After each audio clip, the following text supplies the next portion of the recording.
यो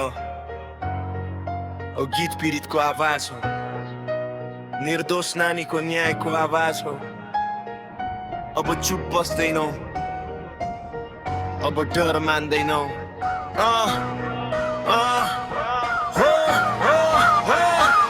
सानो उमेर सानो सपना, आँखाभरि उज्यालो खेल्ने उमेरमा किन आयो जीवनमा अँध्यारो? स्कुल जाने बाटो, मनमा मिठो चाहना, तर राक्षसको नजरले तोड्यो उसको सपना। किन यस्तो समाज जहाँ बच्चा सुरक्षित छैन?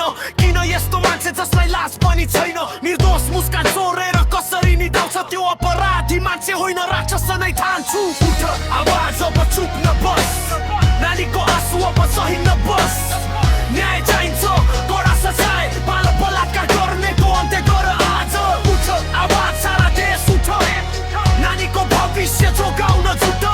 डर होइन अब प्रतिकार, राक्षसलाई समाजबाट निकाल। कति नानी रोए, कति कथा लुके, समाजको डरले कति पीडा मुटुमा ठुने। अब बोल्ने बेला, अब लड्ने बेला, न्यायको आगोले जलाउने बेला। बाबुआमा समाज सबै एक हौ, बच्चाको सुरक्षामा हामी ढाल बनौ। स्कुल घर बाटो सबै सुरक्षित होस्, नानीको सपना कहिल्यै नटुटोस्। नानीको आँसु देशको लाज हो, अपराधीलाई कठोर सजाय नै आज हो। मानवता बाँचोस्, बालपन हाँसोस्, सब यस्तो पीडा कहिल्यै नदोहोरोस्। उठ आवाज, न्यायको लागि, नानीको भविष्य बचाउने कसम आजै।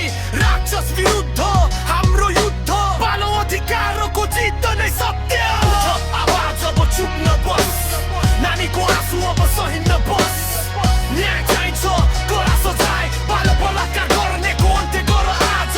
उठ आवाज, सारा देश उठ, नानीको भविष्य जोगाउन जुट। डर होइन अब प्रतिकार, राक्षसलाई समाजबाट निकाल। यो गीत प्रतिज्ञा हो, हामी चुप बस्दैनौ। नानीको आँसु अब इतिहास बन्नेछ।